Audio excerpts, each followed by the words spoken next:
Fala, meus queridos amigos, como estão vocês? Vocês estão bom, né? Vocês pediram, vocês mandaram e-mail, vocês mandaram mensagem lá no Instagram do Nerd Show e voltou mais um Plantões da Globo mais traumatizantes. Agora estamos na parte 5. Pra que serve esse programa? Pra lembrar de algumas das notícias mais traumatizantes que passaram pela nossa vida, né? Porque a gente sempre tá lá vendo a televisão, né? E do nada toca aquela musiquinha.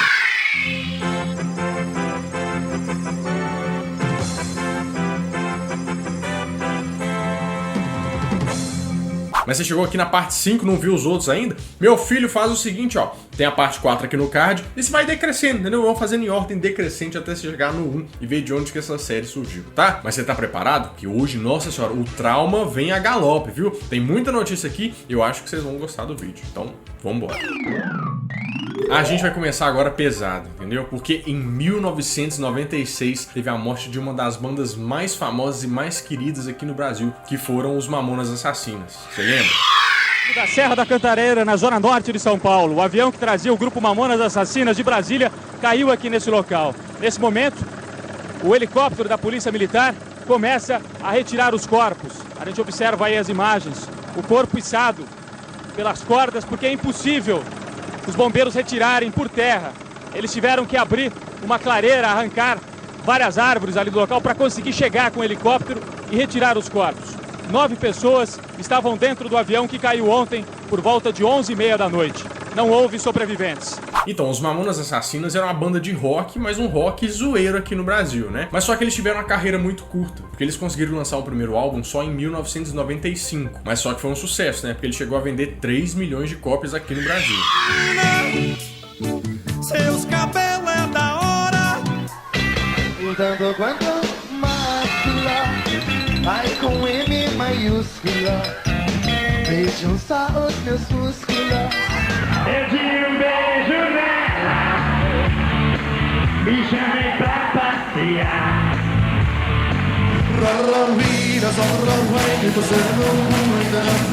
Pela primeira e última vez na Globo. Chame pro sarau do pulo da galera. Olha, galera! Mas só que esse sucesso, infelizmente, só durou 1 ano e meio, né? De outubro de 1994 até março de 1996. Porque, infelizmente, os Mamonas morreram no acidente aéreo na Serra da Cantareira, né? E foi uma comoção nacional. O Brasil amanheceu mais triste hoje. Estão mortos todos os integrantes do irreverente grupo Mamonas Assassinas, o maior fenômeno da história recente da música brasileira. Os destroços do Learjet só foram encontrados hoje às 15h45 da manhã pelo helicóptero da Rede Globo. O local da queda fica a cerca de 1.200 metros de altitude no Parque Estadual da Cantareira. Moradores da região viram quando o avião caiu. Então, no dia do acidente, né, 2 de março de 1996, o céu estava meio fechado em São Paulo e tinha uma neblina que estava cobrindo a Serra da Cantareira, né, onde foi o acidente. E 11h15 da noite, né, nesse dia, infelizmente, todos os tripulantes que estavam nessa nave morreram. Que eram 2 tripulantes, um segurança, um assistente de palco e os próprios 5 Mamonas Assassinas. Eles estavam voltando de Brasília para fechar uma turnê nacional. Mas olha só que triste, ó, na noite do acidente, os pais do Dinho foram pro aeroporto para esperar ele. A mãe dele falou numa entrevista que eles ficaram de olho na porta que abre lá, só que eles demoraram bastante e ela achou isso muito estranho. Depois de algumas horas, né, os pais dele foram pro balcão de informações para ver o que tinha acontecido, né? Mas infelizmente eles falaram que o jato não tinha mais localização, eles não sabiam onde que ele estava, né? Foi uma coisa bem triste e nesse dia, meu filho, o Brasil chorou demais. Foi um plantão bem traumatizante.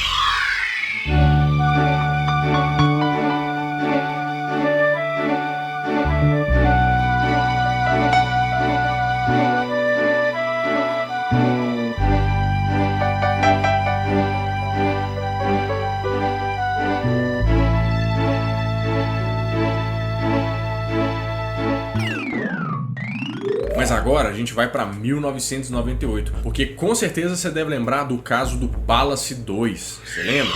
Eram 22 andares o edifício e toda a lateral direita do prédio caiu, literalmente desabou. Os moradores haviam escutado barulhos pouco antes na estrutura do prédio, chamaram o corpo de bombeiros, a defesa civil, que estiveram no local e conseguiram retirar a maioria dos moradores antes que acontecesse o desabamento. Então, o Palace 2 é um prédio residencial construído na Barra da Tijuca, que é um bairro das pessoas mais ricas lá do Rio de Janeiro. Mas só que esse prédio teve que ser implodido no dia 28 de fevereiro de 1998. Sabe por quê? Porque simplesmente ele estava desmoronando. Eu vou te contar essa história direitinho, porque essa história é longa, é muito complexa. Então, o prédio foi construído pela construtora Sersan, né, do famoso Sérgio Naia.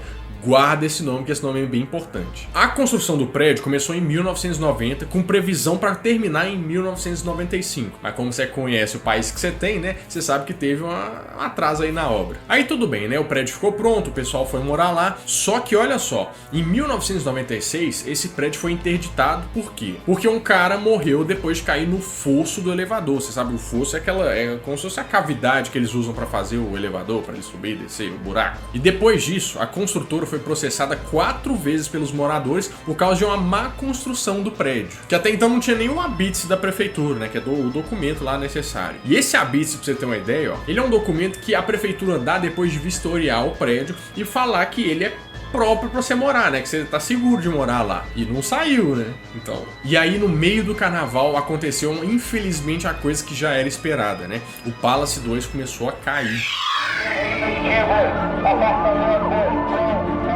Madrugada trágica no Rio. 44 apartamentos no prédio. Barra da Tijuca desabaram.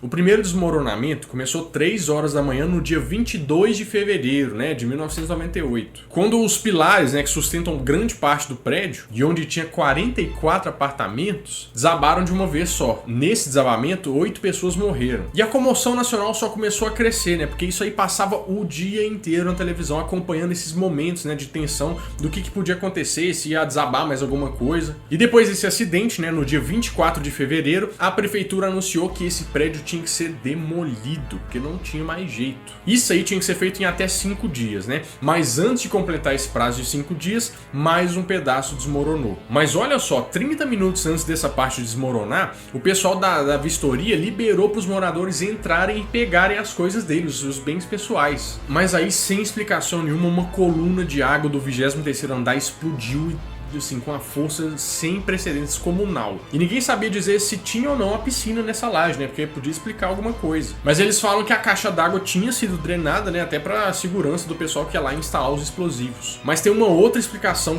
possível, né? Para esse segundo desabamento. Que dizem que os técnicos jogaram água, né? Em cima da laje desse prédio, para na hora que fizesse a explosão, não incomodasse os vizinhos, né? Com tanta poeira, porque ia dar bastante pó. E se isso aconteceu de fato, teria feito uma carga a mais e a estrutura não tinha aguentado, o negócio desmoronou. Só que algumas horinhas depois, eles descobriram que era só mais uma desculpa, né? Não tinha nada disso. E mais 22 apartamentos foram destruídos na queda. Pois é, mas por que o prédio desabou do nada, né? Ah, meu filho, você lembra do tal do Sérgio Naia? Eu falei pra você lembrar do nome dele. Então, de cara, ele já colocou a culpa nos moradores, né? Porque ele falou aqui que os moradores tinham colocado uma carga excessiva, que tinha feito o negócio romper. Mas olha só, a construtora foi acusada pelo Ministério Público de ter usado um material de baixa qualidade na construção desse prédio. E você sabe qual que foi o material que eles constataram lá que eles usaram? A areia da praia. Você tem noção disso? Você tem noção que foi encontrada até conchinha de praia nas paredes desse prédio? E o Sérgio Naia ainda rebateu essa acusação, falando que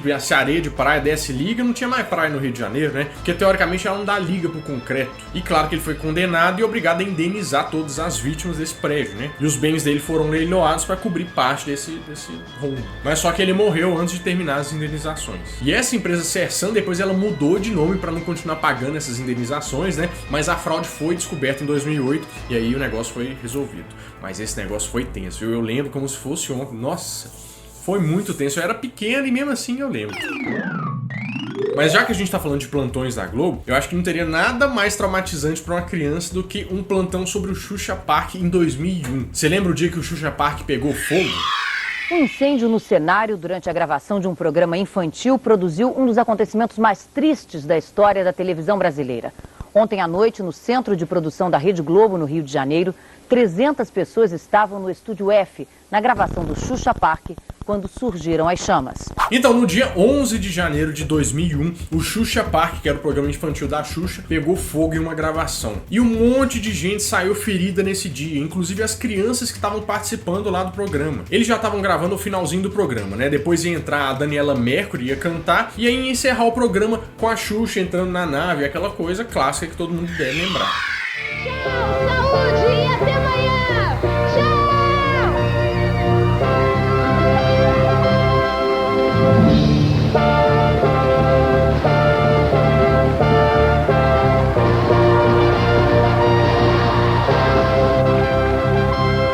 Mas antes disso, a nave da Xuxa, que era toda de plástico, pegou fogo e virou cinzas. Pode vir, pode vir! Ah, vem gente, vem gente!